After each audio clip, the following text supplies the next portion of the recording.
আসলে এটা তো পারিবারিক গল্প।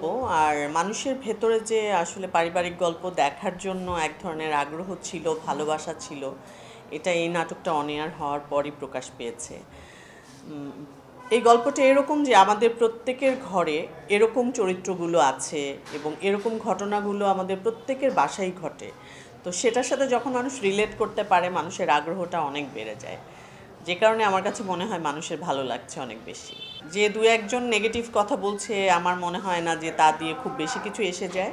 সবচেয়ে বড় কথা হচ্ছে যে এটা অনুপ্রাণিত, এটা লিখেই দেয়া হয়েছে, তারপরে এটা নিয়ে কথা বলার কিছু নাই। সবচেয়ে বড় কথা হচ্ছে মানুষের ভালো লাগছে কি লাগছে না, আমরা যেহেতু দেখছি যে এটা মানুষের ভালো লাগছে, আর একটা ভালো জিনিস যদি আমরা অনুপ্রাণিত হয়ে মানুষকে দেখাই, তাতে আমার আমার মনে হয় না কোনো অসুবিধার কোনো কিছু আছে। আমরা খারাপ কোনো কিছু অনুকরণ না করি, আমরা ভালো জিনিস যদি অনুকরণ করি, তাতে প্রবলেম কোথায়? ইনশাল্লাহ ভালো গেছে। আমার শুটিংও ছিল সেই দিন, আর পরিবারের সাথে একটা সময় কাটিয়েছি। তারপরে এখানে যখন শুটিং করলাম, এখানেও বার্থডে সেলিব্রেশন হয়েছে। সব কিছু মিলে খুব ভালো গেছে। আসলে 90s যারা আমরা স্কুল কলেজে পড়েছি, তারা তো এখন তাদেরকে দেখবেন, এটাই স্বাভাবিক। ইনশাল্লাহ আরও 20 বছর দেখবেন যদি সুস্থ থাকি, বেঁচে থাকি।